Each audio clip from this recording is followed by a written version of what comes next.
The goal is just to try to make the beginning of the game a little bit more approachable for new folks who might have downloaded during the 11th anniversary. These are in no particular order, but I am very deliberately starting with Veramos, the Dark Ifrit. Once you fuse one for yourself with the Fusion Hexagram, you'll use him in Giants, Dragons, Trial of Ascension as crowd control, and you can even bring him into RTA to counter debuff comps once you're ready for the competitive side of Summoner's War. If you're using Veramos as part of your dungeon teams, lately my favorite build has been a hybrid damage support role. So to get there, eventually you'll want to shift him over to something resembling a rage build with high crit rate and crit damage. You can put him on speed, crit damage, HP on your 2, 4, and 6 slots. Though considering that this video is aimed towards newer players, that's easier said than done. So to start out, rune him on Swift, put him on speed, HP, and just have him be in a support role fully. You can transition him over to damage when you're ready. Next, it's Lin and or Shaman. Why not both, dude? We've talked about Lin and Shaman a lot on the channel recently, and that's very much intentional because now they can both be found in secret dungeons.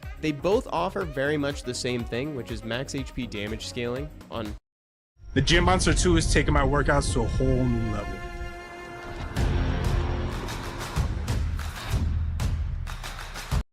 pretty much every single skill. So they'll be your big damage at the end of your dungeon teams. I will say that if I had to choose just one, I would probably push you in the direction of Shaman, because I use him in pretty much every single dungeon. He's even been repurposed as part of many speed teams right now. But I understand that that also requires Secondary Awakening to reach his full potential. Meanwhile, Lin is that good out of the box. In the early game, you'll probably want to rune both of them on Fatal, though admittedly crit damage is the thing to worry about the most, less so than attack. So it's more stats over sets for them in the early game until you can get them on a good rage set. Them being element neutral is a blessing and a curse though. You'll want to aim for as close to 100% crit rate as humanly possible, because that element neutrality is not going to net you an element advantage bonus to crit rate unless you're against a dark boss like in Necro. Second Awakened Spectra is next. Let's just put the birds together, right? He's in our starter guide to dragons on the channel, and he's also still a part of my favorite free-to-play TOA team. Turn denial and crowd control is extremely important, and that's what Spectra does best. But he'll also bring a little bit of single target damage to your team. You'll want to rune Spectra similarly to how you'd rune a Shaman. Because of his high base stat, speed is less important on Spectra than it is on some of his contemporaries and other monsters in general. 126 is ridiculously high, so it might be better for you to actually try to slow him down a little bit so that way he makes sure to move after your defense breaker. You don't want all that big damage to go to waste. Next is Fran, the Light Fairy Queen. You'll use Fran anywhere you need a healer. Nowadays, I use her in raids and on my free-to-play Trial of Ascension team. You're going to hear TOA come up a lot in this video, and that's on purpose. It's because Trial of Ascension is consistently one of the best ways for new players and returning users alike to get rewards monthly. There is really good stuff in there, like Legendary Scrolls, Devilmon, Scrolls, Crystals, etc. So you want to make sure that you can clear it. And Fran is here to help you do that. You can get Fran in the Summoner's Way questline. She is just straight up handed to you on a silver platter now. In the beginning, Fran can be built on Swift. Aim to get her as close to 100 speed as humanly possible, and she really wants more HP. All of her healing scales with attack, but that doesn't necessarily mean you need to put her on attack yet. She buffs attack, and that also contributes to the potency of her healing. So at least for now, just focus on keeping her alive. Make her tanky. You want her to stick around so that way she can keep healing your team. So Swift is great early, but eventually you'll probably find that you'll prefer Fran on Violent. That additional turn can go a long way when you have such great skills with low cooldowns. Alternatively to Fran, or perhaps in addition to, you can fuse yourself a Riley. You can use the Wind Totemist anywhere you'd bring Fran, but she's also even better in RTA and a Lunia inside the Dimension Hole. She's really unique because members of the Totemist family have access to a fourth skill that offers a bundle of everything else they provide in their other 3 skills. And that makes her kind of difficult to play around in PvP environments because you can't silence her because she'll still have access to her 1st and 4th skill, and Oblivion doesn't do anything because she doesn't have a passive, even though it kind of feels like she's got a passive. Maybe that's why she was included in the list of the top 10 units with fake passives on the channel. Riley loves being on Violent. With such high potency skills, She really makes use of those extra turns that you get through the set. With her, you can use skill 3 to cleanse and apply attack buff, and then proc into a skill 2. So now your whole team has attack buff and immunity. Put her on speed HP, just real tanky and fast, and I think you'll find that she's a great support monster. Once you fuse Vertihile, the Fire Vampire, you're going to want to use him everywhere you can. Most prominently, dragons. He is essential for that dungeon. Outside of speed teams, he'll be a permanent facet of your comp. You can use him in artifact dungeons, Wind Rift Beast, Trial of Ascension, and even RTA later down the line. I use him and Riley in the Slime Boss too, actually. Verd's build is going to differ significantly based on where you're using him, though one thing is going to remain consistent amidst all of that, and it's 100% crit rate. Verd's passive only triggers if he crits, so you want him to crit every single time. No ifs, ands, or buts. I don't want to hear them. 100%. If it's not 100, it's 0. I'm telling you now, Verd takes so many turns in dungeons that, like, if you're ruined at like 95%, he will find that 5%, and it will ruin your run. For PvE, you can start Verd on whatever gets him to 100% crit rate. I don't care if it's triple blade, whatever it takes. Though eventually a more coherent build will start to evolve. For a support Vertihile, you can put him on Violent to just get as much attack bar as humanly possible. If you'd like to use a damage Verd, which is my preferred build, you can put him on Rage. If you're taking Verd into PvP within RTA, then you should probably try to sprinkle in a couple revenge sets. This gives him a chance to counterattack whenever he's hit. It's great up against comps with a lot of AoE control. We love triple revenge Verd, but lately I've loved double revenge Will Verd even more. Lately I find that making my opponent jump through at least one hoop before they can take him down is preferable to that extra 15% chance to counterattack. Next is Lauren the Light Cowgirl, who's available through secret dungeons. Lauren's another one of those monsters that you're going to want to bring everywhere as soon as you build her. She's extra good in dragons as a defense breaker and damage setup, though I also use her as part of my solo R5 team, as well as on my Trial of Ascension teams. But I'm telling you, dude, the sky's the limit with her. You can use her in guilds, RTA, every avenue of the game. It's part of the reason why they gave everyone a transmog for Lauren as part of the 11th anniversary. She's ubiquitous for very good reason, and if you click on any other video on the channel, you have about a 90% chance that Lauren's going to be in it. She truly deserves the hype. Lauren's another monster that's going to change significantly based on what you're doing. In the early game, Swift is the way to go. You'll want to rune her with as close to plus 100 additional speeds, similar to what you did for Fran. Now look, I know her type is attack. If you don't know where to start in Top Heroes World, the Springland is a great place to start. There are low-level enemies and villages with free healing wells. But that doesn't mean that you should necessarily rune her on attack. We're going to go speed, HP, accuracy, or speed HP if you can get enough accuracy in the substats on your 246. Swift is a perfect place to start, though she's also great on Violent, or you could rune her on triple fight as part of a speed team down the line. Just keep those in the back of your head, but truly Swift is great at the start. Honestly, there's kind of a parabola with Lauren. You know, you start on Swift, you go into like Violent and triple fight, and it all comes right back to Swift at the end. Hey, what's going on, everybody, and welcome back to Summoner's War. My name is Evan, and with me today, it's Whycuzimag. What's going on, Pat? Hello. What's going on, everybody? Good to see everybody, and hope everybody's doing well. Thank you, dude. I hope you're doing well, too. What's up, Marina, Ultra Deathlord, Diane over on YouTube. We are live on both platforms right now, and today, we are going to be doing an America's Prelims review. So we just had day 1 and day 2 over the weekend, and now we got the VODs in front of us. And we also have 4 qualified players so far for the America's Cup proper on October 11th in Brazil.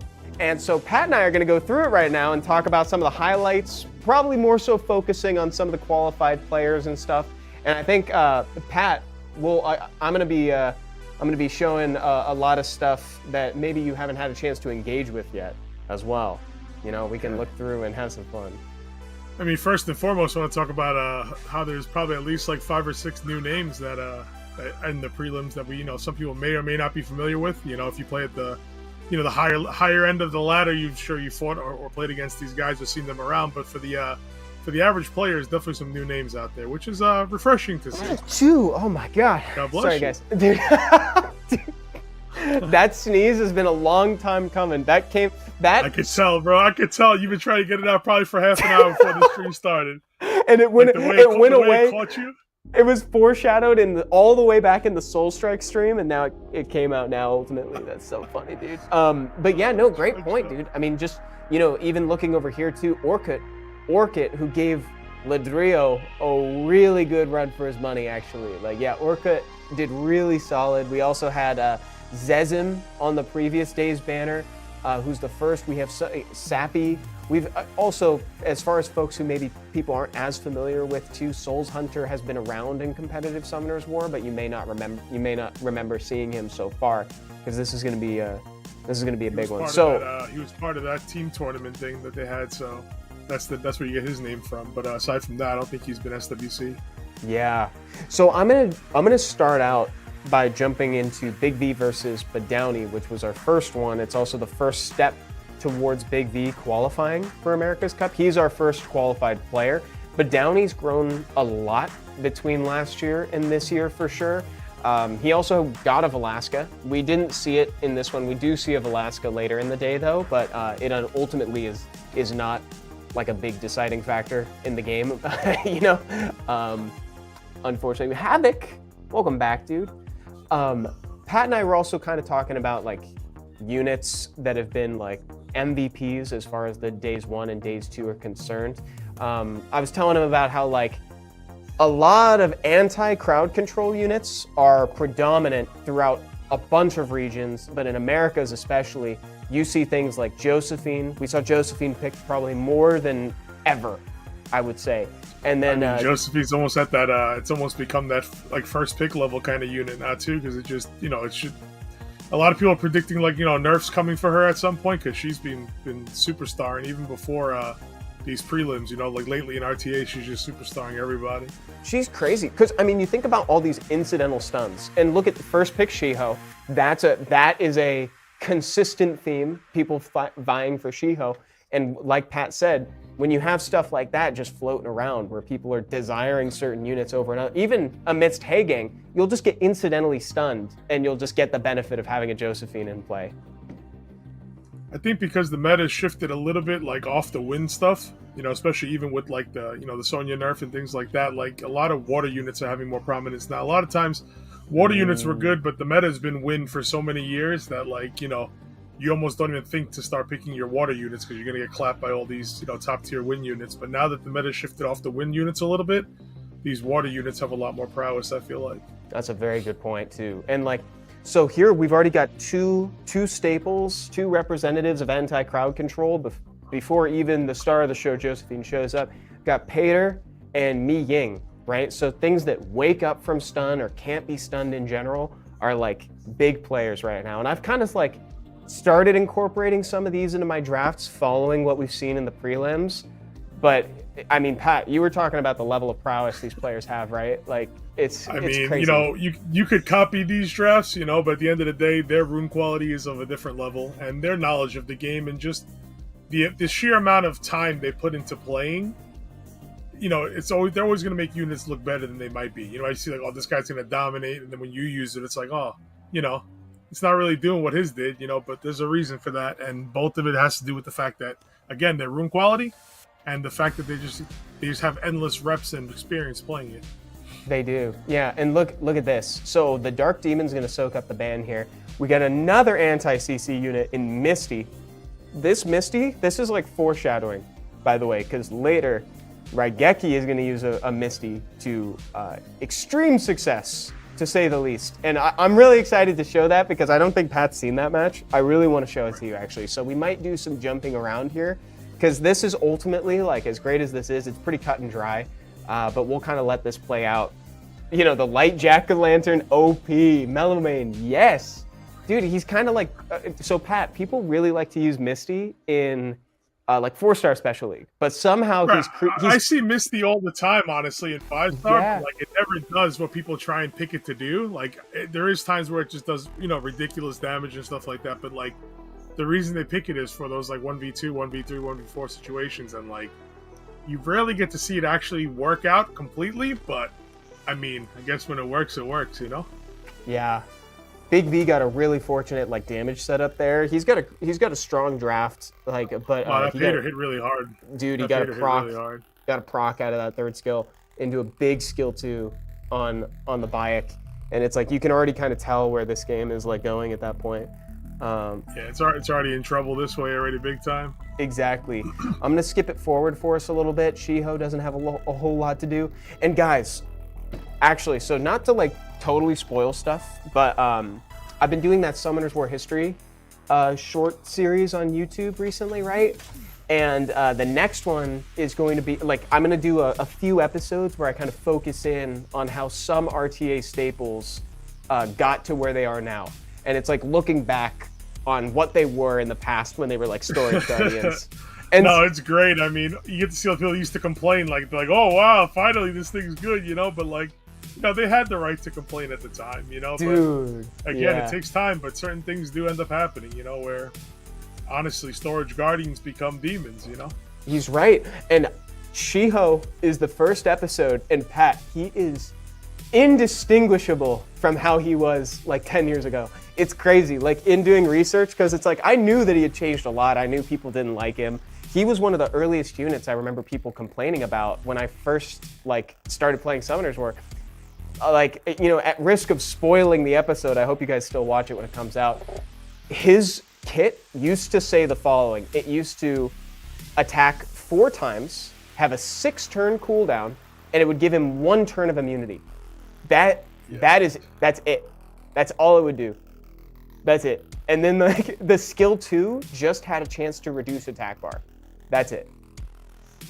Yeah, the problem is like the other monkeys, like the wind and fire one, were so strong, and obviously had a light one. It was so strong already at the time, like that people, you know, had all the rights to complain that the water one was awful. I mean, it really was awful. I mean, it was definitely not a unit that was considered until after they made all the first set of changes to it. You know, it couldn't even be used at all or ever used. Exactly. Oh, look at that. Oh, I forgot that Badowny, like, wait, how did Badowny clutch that up, guys? Wait a minute. Badowny got a point, and then I think Big V does a reverse sweep on this one, but wait a minute. Dude, that's crazy. Oh, I see. It comes down to just Mi Ying and Josephine dealing the damage. Yeah, that's what it is. Hey, Evan, do you remember when you had to power up artifacts? Yes. Otherwise known as some of the darkest times in Summoners War history. Man, sitting there watching the rune thing power up and fail for hours. Oh, look at this. It's actually best of 5. He destroyed, yeah. What's up, DW Print 3D? What's going on, dude?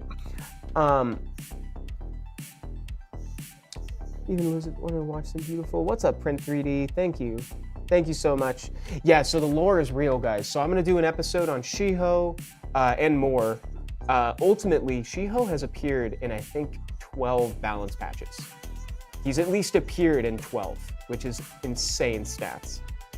That's a lot more than I thought. I thought it was something like 6 maybe, but 12 is a lot. Yeah, because it's like, you know, some of the early ones are like stat adjustments, you know, like a lot of like really, yeah, that makes sense. Yeah, like really early balance patches. Some of them were just like, we're gonna do a damage plus 8%. You know, we're gonna do something like this. There was a period of time where it said if he got 3 or 4 critical hits, it would reduce the cooldown time by 1. And then ultimately they realized that's not the problem. So it's pretty fascinating. Mad Havoc says, I have him, never used him, I really should. Yeah, dude, Shiho's getting first picked in SWC, bro. Let me skip through some of this. No joke. I think a big part of these units getting picked now and used is their base speed. And, you know, back then, like, if you had fast runes, right, like, you know you're faster than everybody else, right? Or you know you're faster than who you're fighting. But now it's gotten to the point where everybody's kind of at that level. Like, all the top players are at that speed level where, like, the only difference between them is the base speed of the unit now, you know, more so than the actual runes. So right. I think that's why a lot of these high base speed units get contested. That's why, you know, again, the speed leads are still getting contested because the 3324, 3328, that's like your edge already, you know? Yeah, and I mean, look at the monkey, dude. He's so fast. Exactly. Like you're saying, like Mellowmane's saying as well. Just be super legit and cool. Yeah, Havoc, exactly, if possible. What's up, Fastlix? I'm so happy with the rune power-up changes over the years. Elijah, me too, man. Like, dude, do you guys remember pre-Rune Manager in general? I remember that. Dude, listen, just powering up runes the way you used to have to is already painful enough story to talk about. Like, oh, I know, dude. Maybe watching that bar go up and stop. That should be a Summoners War history episode. For It's sure. pretty recent. Yeah, but still, man, that was like a never forget it part of history right there. You know what? I'm gonna write it down. I'm gonna write it down, and I'm gonna write down the timestamp of this too, so that way we feature this in the episode. We talk about it all the time. Like, can I just pay like 5 million mana just to one shot the rune? You know, like just to stop this from nonsense from happening. Like, it would take literally like an hour sometimes to get 14 to 15. Like, it was insane. I literally just wrote it down. Okay, that's great. Why would you bring that up? Bro, it's important. A lot of people don't know, there's a lot of new players and stuff that never felt the pains of the pains. We played from the beginning and we've seen all the pains and all this. But you know what? The refreshing thing is, even though some things took longer and some things may not have happened yet, a lot of suggestions and complaints, if we should put it that way, like, they do get addressed, so don't forget they are listening. I mean, they may not do everything you ask them or you want them to do, but they are still to this day making improvements in quality of life and different changes that people suggested in the past. You know what I mean? So it is nice to see. Truly. So guys, we got a nice 5-round fight.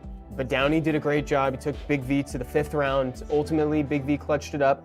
But that makes me really excited to see Downey perform in day 3, because day 3 is this Saturday, by the way, guys. Correct. So 1 p.m. Pacific time, you can watch day 3. That's like the bottom bracket, essentially. So anybody who lost their games is going down there. We're going to find 4 more qualified for the America's Cup. So it's going to be great, because we are narrowing down our number to 8 qualified players. We've already got our 4. So now, with that said, ultimately, neither Sappy nor Zazos made it in, which was very surprising. Zephyr versus Souls Hunter was fun because, I don't know, let's see. I want to see this one.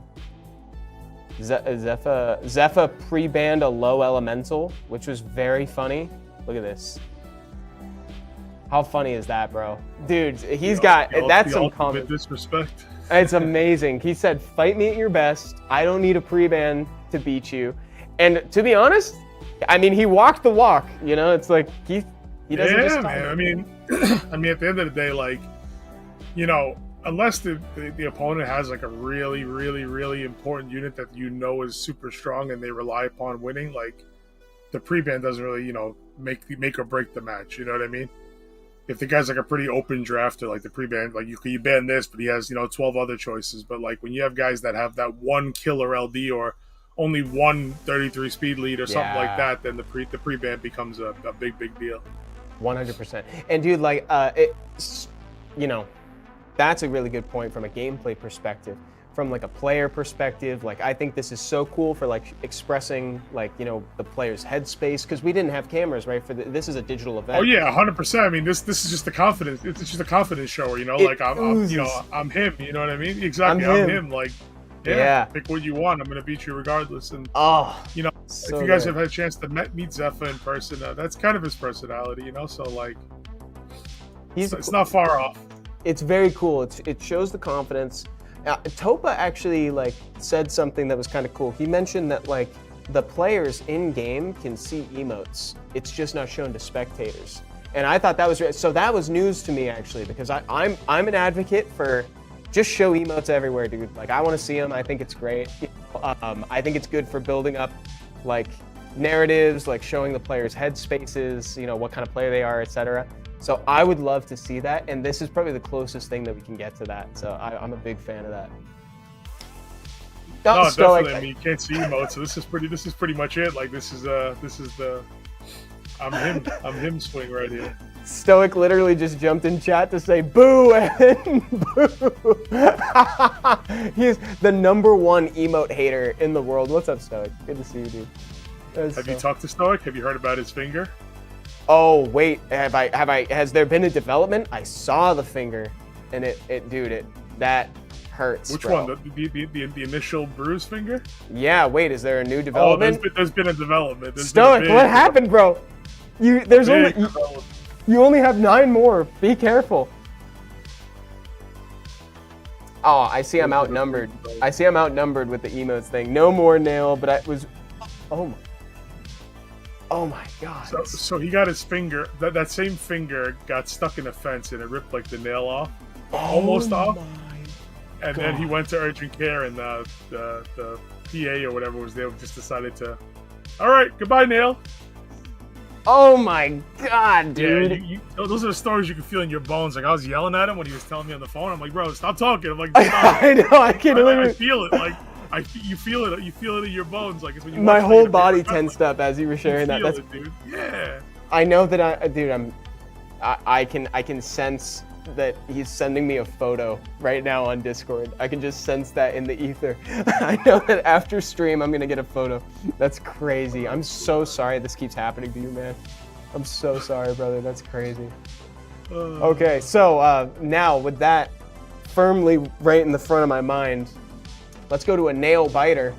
You know, Zephyr versus Souls Hunter here. After he doubled down too, right? You know, he put that out there. I feel like Souls never really got close in this particular match. No, yeah, no. This was Like very. this one right now is pretty rough. Yeah. Yeah, Zephyr really got it and he clutched it up. That was really great. Ultimately, he didn't end up qualifying, but I think that was actually one of the most memorable games of the day.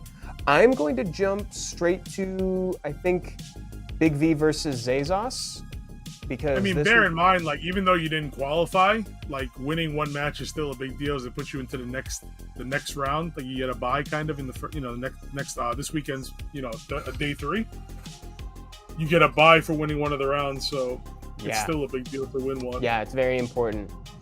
Roger that, Stoic. Roger that says I can't send this one. It's super gross. Zettabyte, what's going on? What's going on? I told him right away. I'm like, do not send that picture. I don't want it. Do not send me a picture. Nobody I don't want to see it. Nobody I'd be wants mad it. as hell if you send it to me. It's true. I'll survive. I'm good. Stoic can talk to me. He's got the pass, bro. He can boo me as much as he wants, and he uses it liberally. He uses it all the time to boo my love for emotes. That's so funny. Okay, let me skip through the pick ban phase here.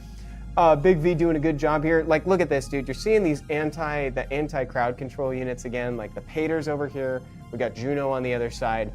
Let's skip through, see what Big V ultimately chooses in this round. He chooses the Josephine, and that Zenitsu soaks up the ban. Like, that's kind of an unknown But quantity. you can see, like I'm saying, like the game now is like there's almost no more win units being picked at all outside Oliver. And if Oliver, to be honest, wasn't a 33 speed lead, he probably wouldn't be part of the picture either. Like it's very watery and fiery now. You know, obviously LPs will always have their place, but win units completely out. And for years, it's been win units, right? For years and years, it's been win units. So, Hey, nice PPHP. What's up, PPHP? The other thing, Pat. So you remember last year too? We saw a bit of Chow. We also saw some more Chow. A lot from our Brazilian representatives too. Like Zazos drafted Chow to just really great effect, actually.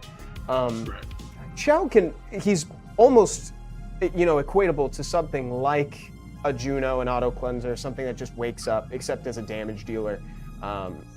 So he was drafted in excellent positions, and this was one of them. I mean, you can tell, right? Because Big V countered it, or like he banned it rather. Yep. I mean, in the right spots, like Chow has to be banned. You know what I mean? Like people could say, "Oh, we'll just persevere through it all. We'll just kill it last," but like you're also running the risk of Chow just taking over the match. You know what I mean? So it does have that level of threat to it when it's in the right, when it's drafted against the right comps. So it is threatening regardless. You gotta put the respect on Chow. He'll kill out of nowhere.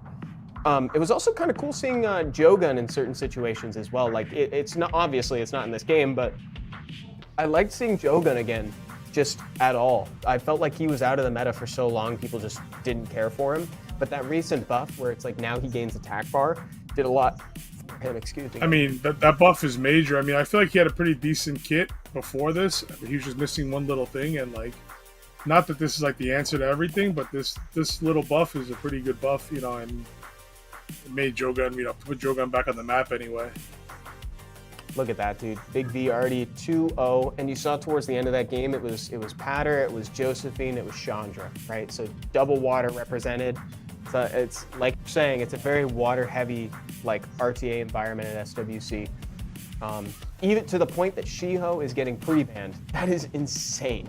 Like I said, water units are always kind of good, you know what I mean? It's just that they were always dominated by the better win units, and now that the win units aren't exactly better, since all of them have been kind of nerfed through the floor a little bit. Yeah. It's kind of allows you to recklessly draft water units. Like before you get punished, if you pick 2 water units in your first 4 picks, you're in trouble. You know what I mean? No matter what, you're in trouble. Now, you could literally pick 2 water units back to back and might not be in trouble. Yeah, I think there is. I think I might have skipped over it. I think it was a Zazos game, if I'm not mistaken. It was one of those where it was like 4 total like water units drafted, and it won. I think it was something like a Chow, Annabelle, and like some other stuff like that. And like crazy. I said, you got punished by the the Chung Pung meta and the cigar meta and stuff like that. Even the Sonya, right? Like how would you deal with Sonya? Like Sonya just pop one, every time Sonya get the cooldown, pop one of your turns, one of your units. But here, so like with all these units being nerfed, like it's really like there's no punishment for picking water at the moment, and there is a lot of strong fire units, and the water units now will punish those fire units. So that's kind of why the waters have so much prowess now, I feel like. And speaking of it too, we saw Okeanos back again this year. We saw Asher quite a bit. So some of those guys are here. People are picking Oki as like their almost sole damage dealer in certain situations. Here we also have Josephine represented, but like earlier on in the tournament, there was a draft where like, okay, his damage is only coming from Okeanos, which is fantastic.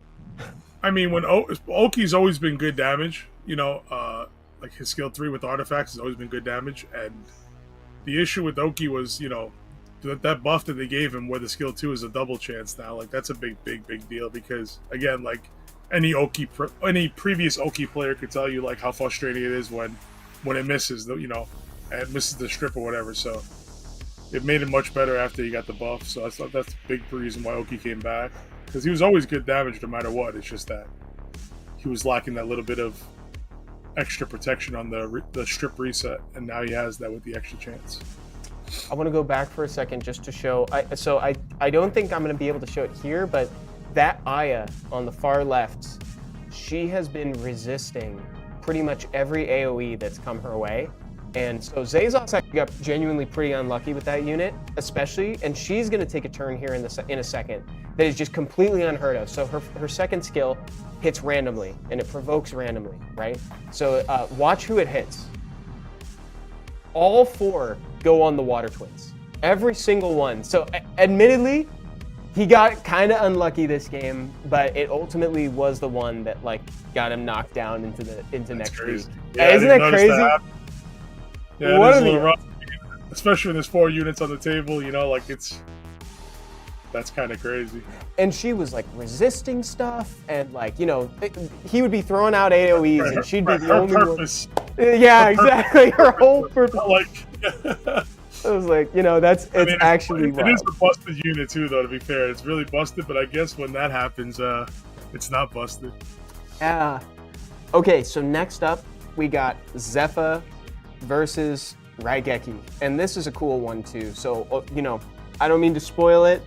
I'm spoiling it anyway. Sorry about that. Raigeki ultimately is one of our qualified players from day one. The last match is so cool. I'm gonna jump through the pick ban phase here. We'll just kind of do a light overview, and you'll notice Zephyr's taking Misty now. That's one of the units that they kind of trade back and forth. The Miying's getting banned. I guess he found out. He knew that Ricky was planning to Misty it up, so he took it away when he could. I guess you know what I mean. So, I mean, it's not a bad pick into this draft too, so you can't really say it like that. But it was still a good pick, regardless if he was stealing it away or not. And look who's here. Speak of Raigeki, and he shall appear, dude. What's up, Raigeki? Oh, the demon! No way, dude. That's awesome. Welcome to the chat, bro. Also, guys, Raigeki and I are streaming with each other on Friday. He's gonna be here, and we're gonna talk about his experience, his play style, also like his approach to like pick ban phases and what it's like playing in the prelims and SWC in general. But like for now, dude, I mean, since you're here for commentary, if there's anything that you want to add to this, I'd love to hear it. I'd love to hear what you have to say. Obviously we've been glazing the Misty for a little while, and we mean every word. It's been great. This one is a little bit more cut and dry too. See what happens when you pick really low units. I can leak all my runes too if people want to see. Oh my god, dude. Bro is so based. Unbelievably based. That is so nice of you. What's up, Pat? No. waiting for Ricky to respond. Okay, we're gonna skip through this because this one, like I said, a little more cut and dry right now. Understood, Ultra Deathlord. Thank you. That's really nice. You're right. Chow wasn't real. Chow wasn't real, bro. Chow is real under certain situations, in certain spots. Yeah, that was the problem. I'd love to hear your opinion on like the meta that we've been seeing lately, and like also, you know, that heavy emphasis on like crowd control versus like anti-CC stuff, like people bringing Pater out of nowhere, you bringing the Misty. Like, what do you think? Who's the best? Yeah, with the super win draft, bro. Like, is it like, is it difficult to navigate? Have you played against it enough that it's like, okay, now it's easy? What units do you look out for? This is a very like layered question, I know, but. So Raigeki says that was my Misty origin story. Actually, I was looking for a unit that still does damage when it gets glanced, besides Miles. Yo, that's a very cool little piece of insight, actually. Yeah, Misty seems great, and I'm pretty sure that all of us, after having watched day one of the prelims, probably went and like 6-starred a Misty, built a Misty if we had it already, you know, whatever. After Chow failed me last year, I've since re-runed Misty and gotten some nice wins. That's from Nova over there too. Yeah, see? Exactly. Last year was for sure not Chow's fault. Okay, let's go through some of this. A little awkward turn for Ciara with the buff. That's kind of a problem. Here we go. Dude, the Dark Monkey King. That is one of the most game-changing like nat 5s if given a moment. Like if it gets a window to pop that third skill, it's taking the win. Like, incredible unit. How were the brackets drawn out and stuff like that anyway for this? Like, how was the matchup set up? For this was it based one, on rank finishes, I think it was based on rank finishes, so like top versus bottom and so on and so forth. Right. Yeah. If I'm not What's mistaken. up, Ultra? Good to see you, buddy. Exactly. Elijah says Misty is pretty good. Yeah, I'd say so. After this performance. So Zephyr took the win here. Again, Dark Monkey King is so oppressive. He's got the defense break, stun, cleanse block, and more. Like, he's so good now. So Ricky, how long are you staying in Brazil for, Ricky? And the Dark Monkey. Sun Zhong Lao got the pre-ban.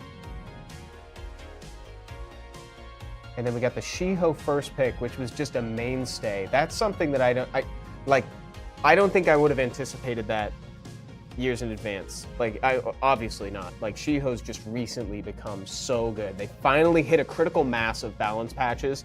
They're like, okay, this is enough to make him first pick worthy.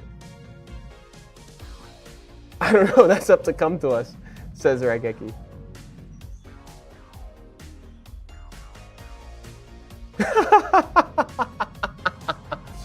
So funny. Okay, now this is a great one. Look at this.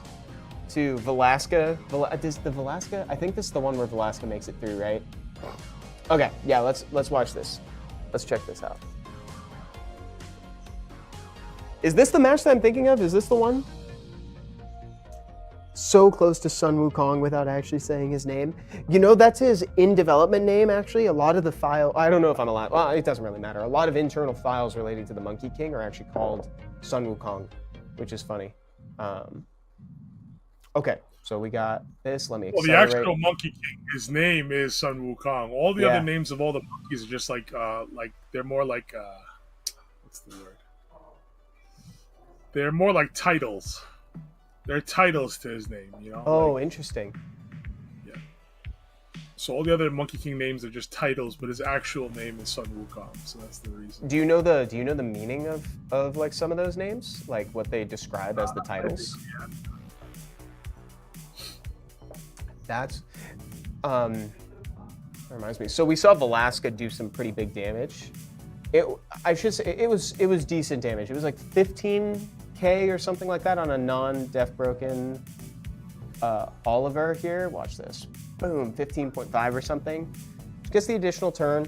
So Velasquez been nerfed along with her sister Lamila. So the water and the dark ones have both been nerfed, and they no longer get the cooldown reduction upon like big, like once the arsenal is full. Please correct me if I'm wrong, guys. I think that's what it is. So as units fall down, you don't see her have that skill ready all the time. I don't think it necessarily like impacted the course of the game specifically, just because we saw an example for how much damage it was pumping out, and also there's like an Oliver here to like keep her reduced. But ultimately, she did get nerfed. She feels a little different. Okay, let's go to the last game because this is the game that I wanted to show Pat. Yeah. Because, okay, so this is the one that made everybody go back and like, and actually give Misty a solid look on their account and decide that they probably wanted to build one.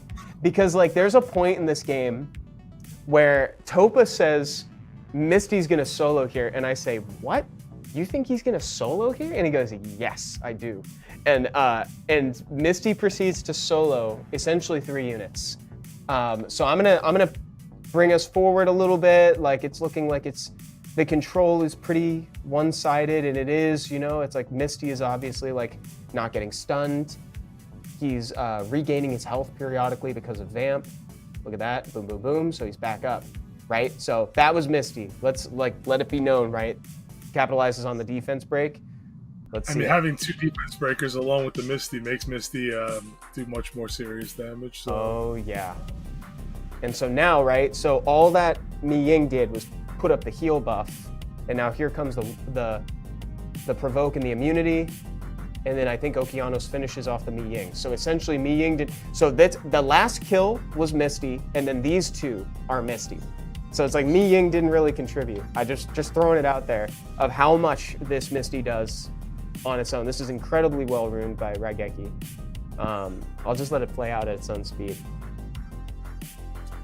Like, at this point, you're just like, oh my goodness. I mean, the cannot be stun situation right now really neutralizes these 2 units big time. Yeah.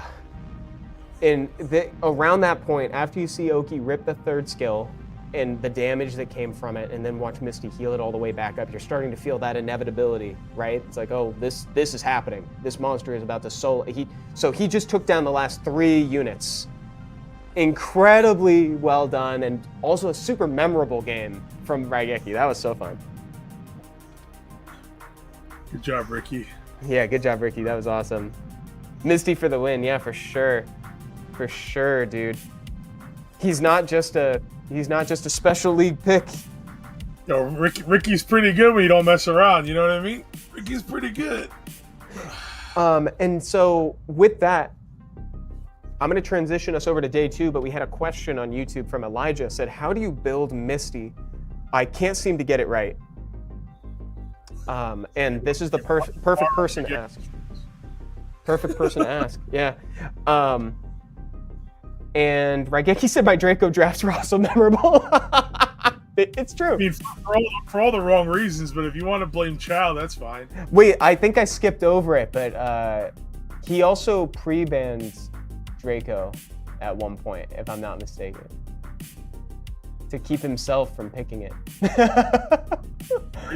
I'm glad if he pre-banned it, he did. I forget. It might have been earlier in the day, but I'll double check. Let's jump over to the prelims day 2 real quick. Let me take us through the intro. Orkut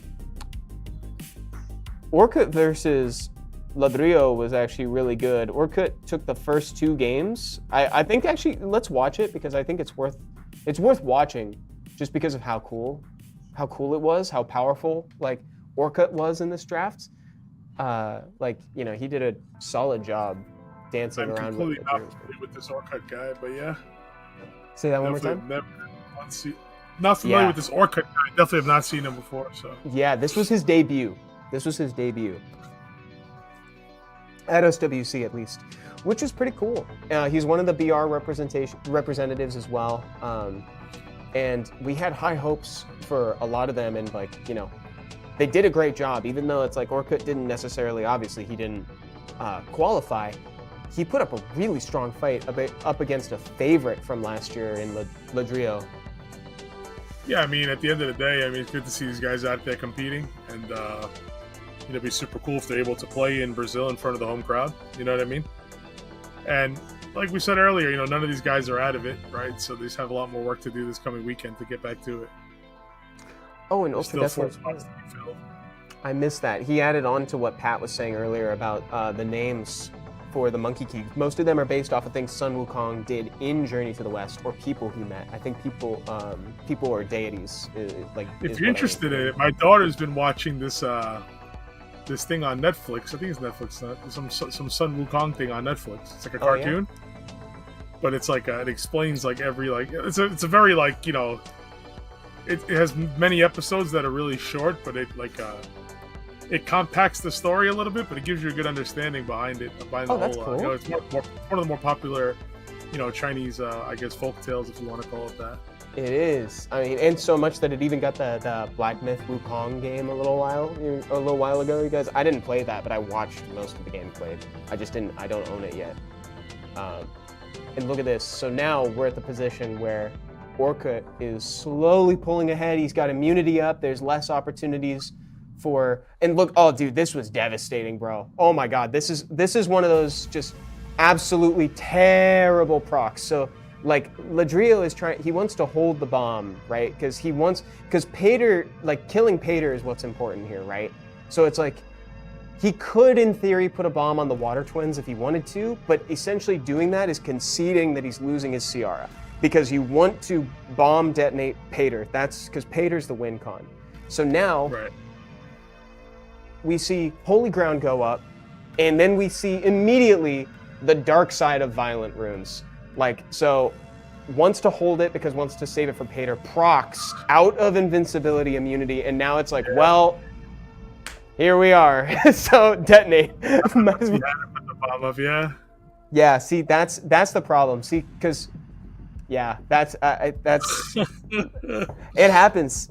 There's since we're gonna be in Brazil, right? There's both sides to it too. There's the other side where you need that extra proc to get the bomb back up, right? So since we're gonna be in Brazil, there's a Portuguese phrase that we throw around called "acontece lindinho," which is "it happens, cutie." It's like it happens. Yeah. It hurts, but it happens. That's crazy. Unfortunate, but I think I said it in there too. It's extremely reminiscent of the reason why we don't build Shiho on Violent anymore. That's procking out of the invincibility.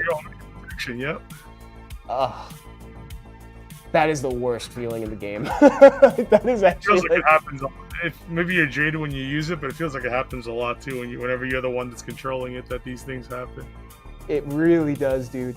It's getting procced on feels pretty bad. But procking out of your own invincibility immunity is probably the worst feeling, I think, in the game, at least to me.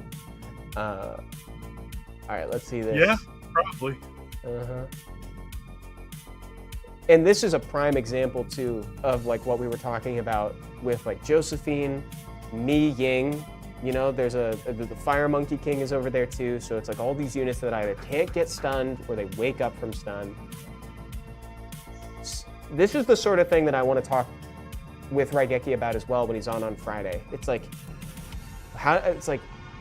This seems kind of like a difficult meta to navigate, at least to me, but because I don't have the same number of games under my belt as them, right?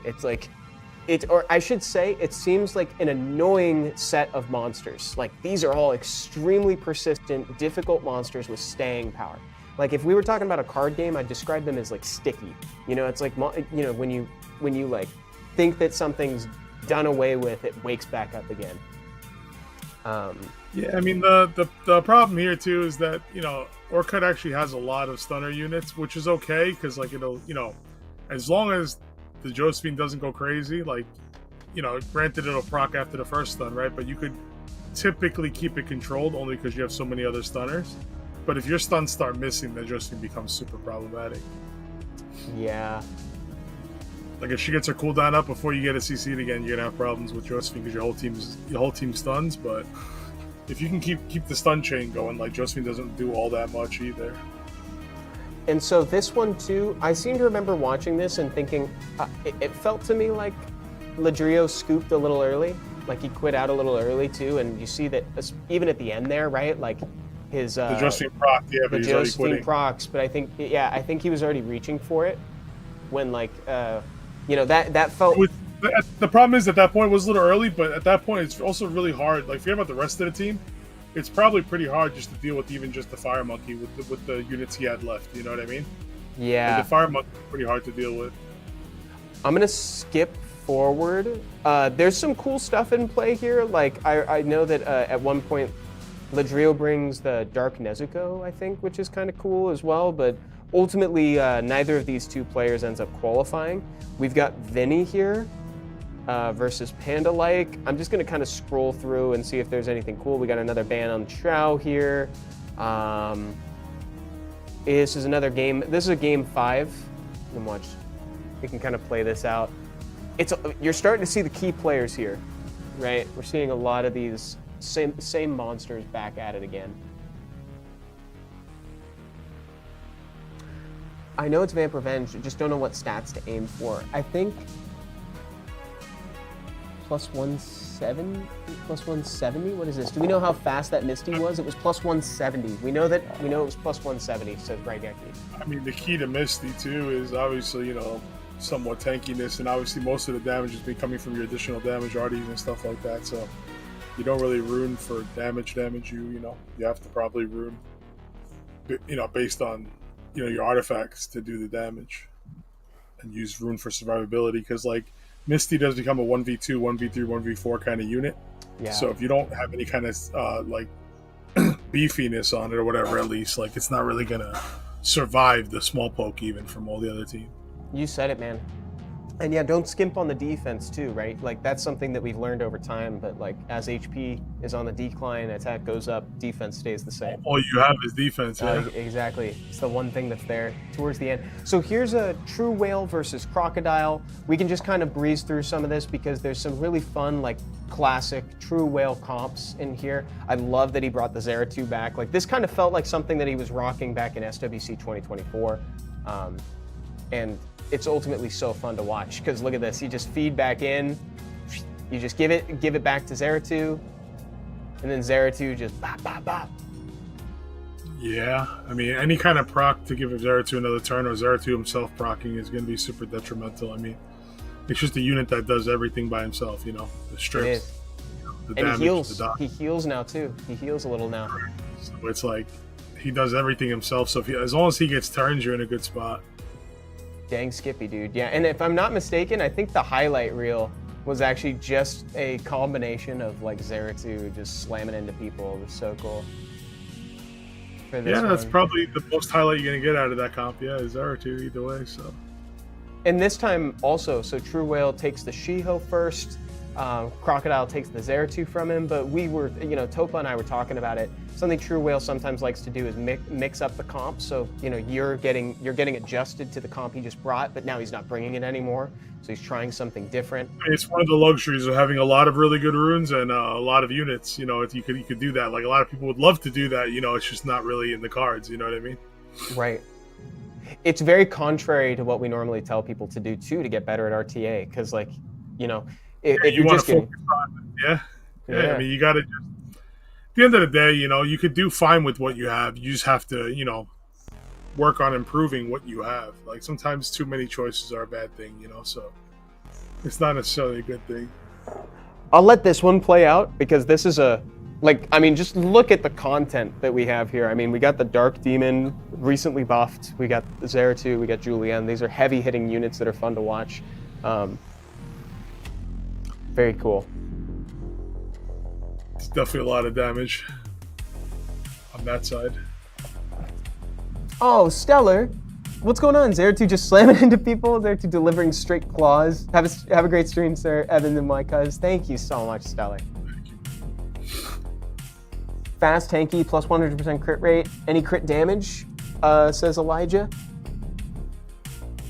Good question. I would say probably yes. What are we talking about, Misty? Yeah, Misty. I'm going to lean towards no and probably just all damage coming from artifacts, right? Just oh, all you think so? Just all additional, no crit damage? It only has a multi-hit ability, you know what I mean? So.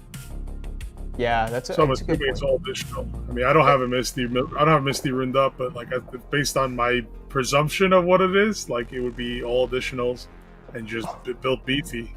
Yeah, You know, especially decent because beefy. he's so demanding. I mean, we've listed a lot of stats that he needs, right? So, yeah, maybe Pat has a point because admittedly I don't even have a Misty 6-star actually. I just don't. I haven't used one, so I'm going to build one. Better get to work. I'm gonna get to work, dude. Yeah, no, I will. Stellar, thank you so much. Before Come To Us catches on and nurse it, and you can't have fun, you know? Yeah, I gotta hurry Better with get that to too. work while it still works. Stellar, thank you so much, bro. That's so nice of you. I appreciate it. I've been trying, bro. Thank you. So now, True Whale just whittling down Crocodile's team. Like, the whole time we've just been seeing, like, Dark Demon skill 1. It's been pretty brutal. I love units like that because units like Julianne and the Dark Demon are crazy to see next to each other because both of them make you think about how you approach the damage dealers differently. You know, it's like you gotta like alter the way that you would normally progress through an RTA game. So it's really neat to have both. On top of that, they're both like really, really big damage units too. So it's like you have to ignore them, but you can't really ignore them, right? That's where they come into play. Like you can't really do anything about the Julianne. You can't really do anything about the demon. You know, like you touch the demon the wrong way, it dies. You know, Julianne, UCC it means nothing. So at the end of the day, like they're just two really big damage units that you have to be careful while they're on the map, but you can't really do anything to slow them down. Yeah. Like True Whale controlled the Zerato. Zerato moved twice. The 2 times it moved, something died. You know, but like True Whale had it controlled the whole time. So you know, Zerato falls into that category too. But Zerato is controllable. Those 2 units are not really controllable. Is the problem. So I'm jumping around for sure, but we got True Whale versus Vinny here.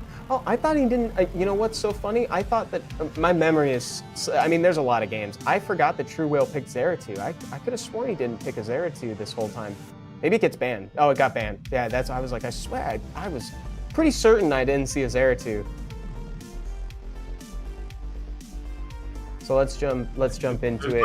There's not much aggression and damage in True Whale's draft here, I feel like. So I think that might be where he, you know, falls behind a little bit. There's a lot of pressure on the Vinny side here. Like everything that Vinny side, if it moves, it's pretty impactful damage wise. Yes. And then on True Whale's side, it's more of like a, you know, delay kind of comp, but like you can't really delay when there's gas flying at you the whole time. Totally, and that's a really good analysis because it ultimately works out like you've outlined it. Oh yeah, wait, I forgot about this.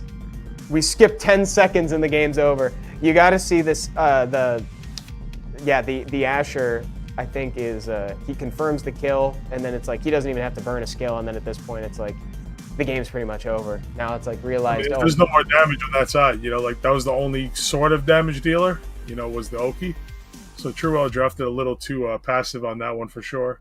And, you know, it's not typically something you see out of True Whale. He picks a little more aggression here, so you can see he actually takes away some of Vinny's picks here that Vinny took previously, and definitely a lot more pressure coming out of the True Whale side.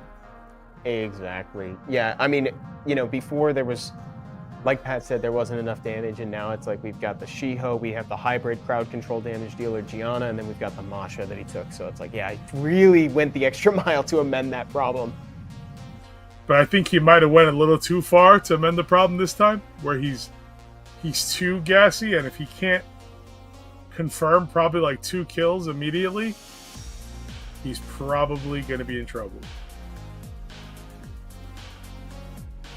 It's a good thing Hagang was pre-banned because Hagang would have gone hard here. That's why he pre-banned it, because he was, and that was foreshadowing the Gianna too. You know, usually if somebody pre-bans, when you plan to pick Gianna, you have to pre-ban the Hagang. Got a nice little proc there. You can set up a defense break, right? I hope not, Ultra Death Lord. I hope not, bro.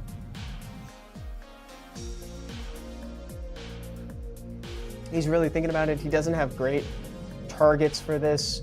Vinny does the full Oki stun situation, and now we got the bomb and the detonate available on the monkey. Boom, pop it, and now it's pretty much over. Okay.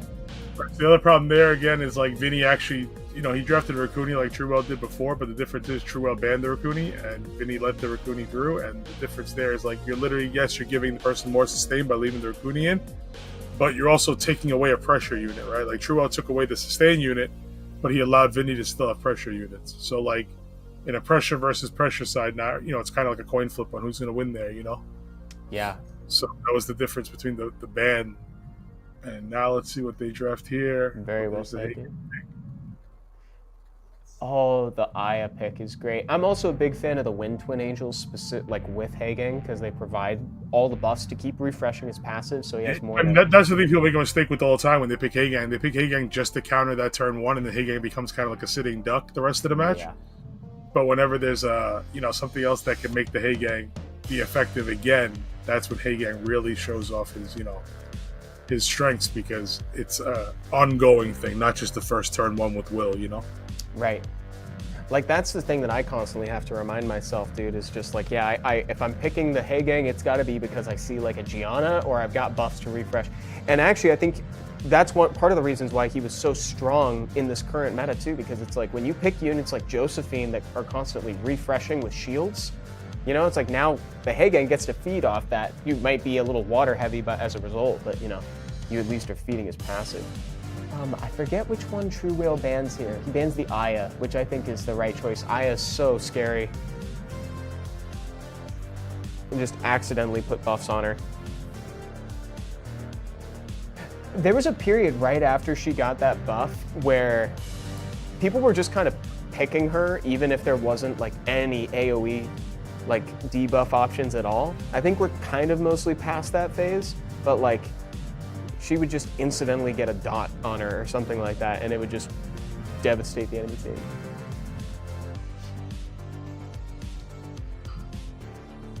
This is looking a little bit better for True Whale here, right? It's like Oki got a good stun set up.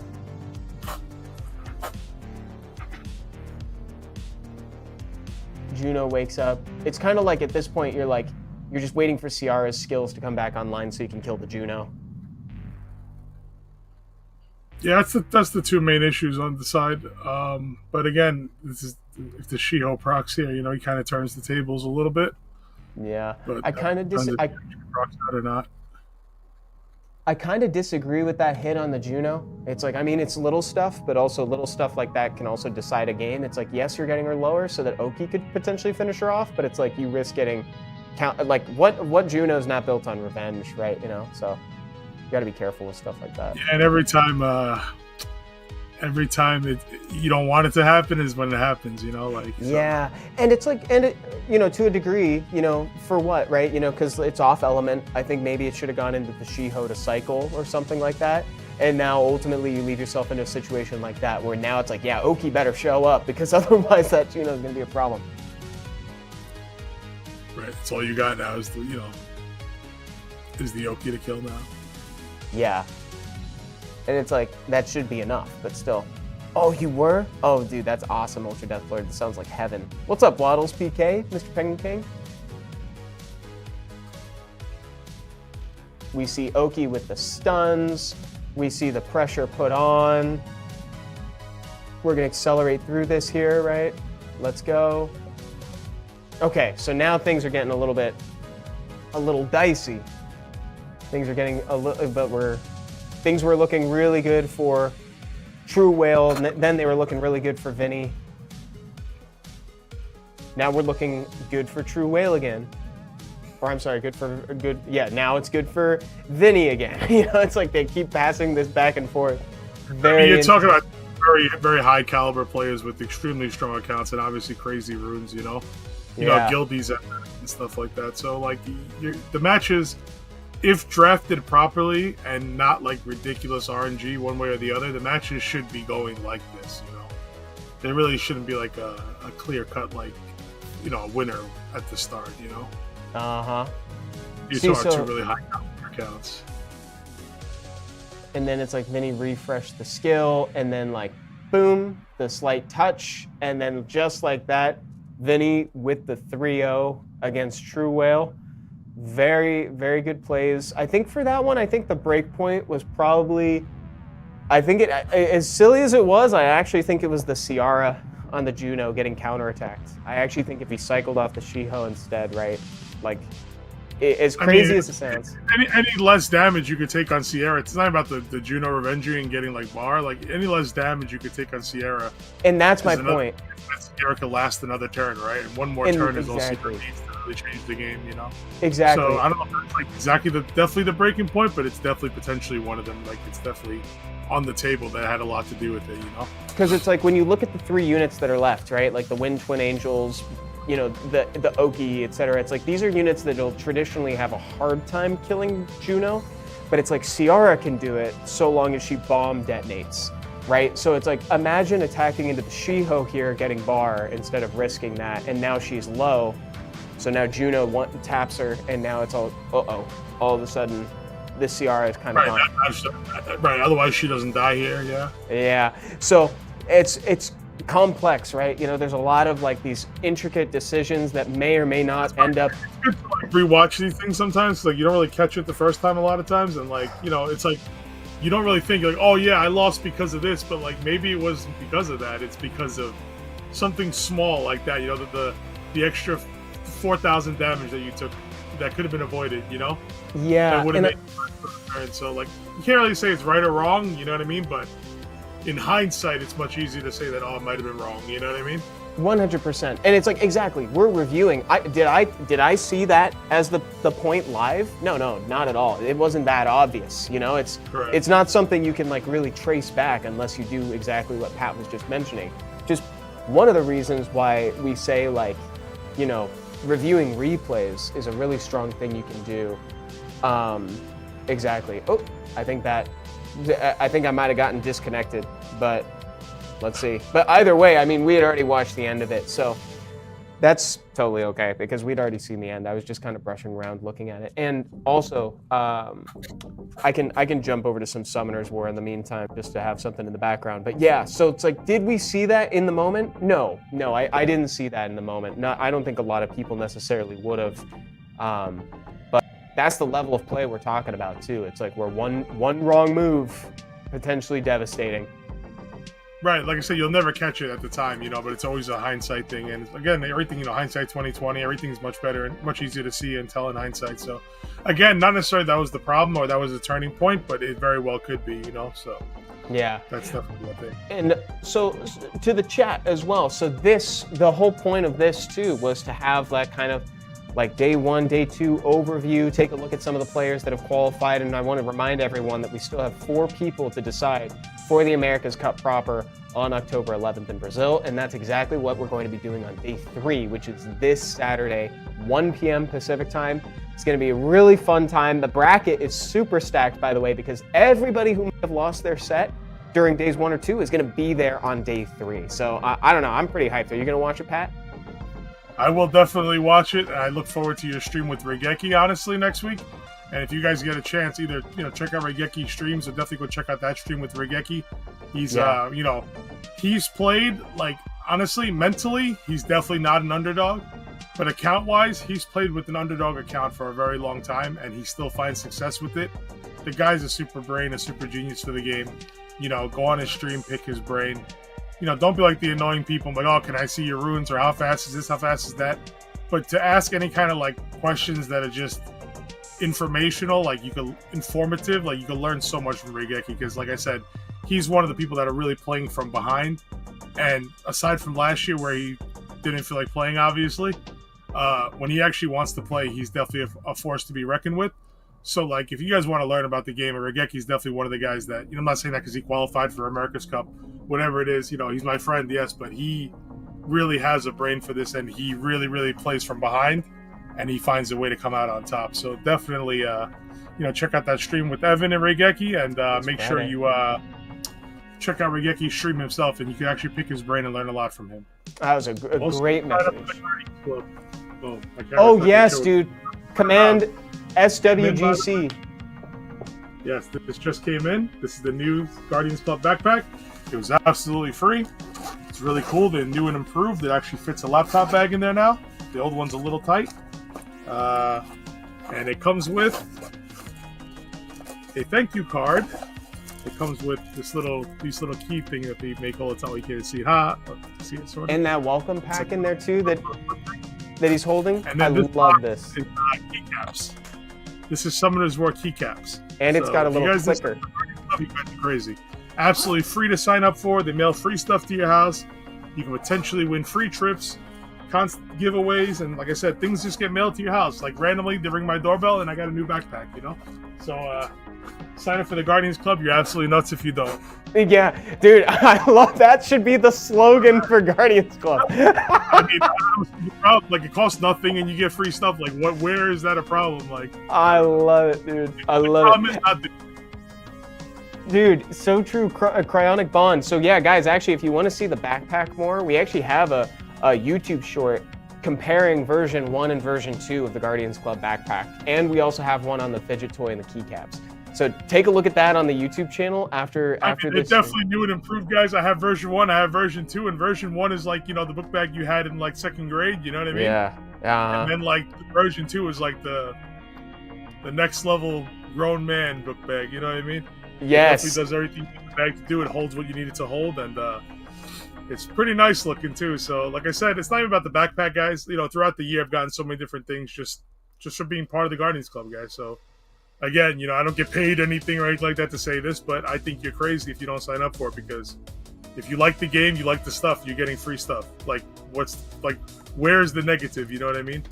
That's amazing, dude. That's so well said. And I think that's going to be the new slogan for the club. So that's great. And guys, I'm sure everybody already does, but please go follow Pat as well. His channel is linked in the title of the Twitch as well. Whycuzimag. I haven't been streaming much, but I'm being yelled at for it, so I will be streaming some more. So look forward to me doing some bad RTA. But at the end of the day, if you're having a bad day, come watch my stream, watch my RNG, and you'll feel better about it. You'll feel better.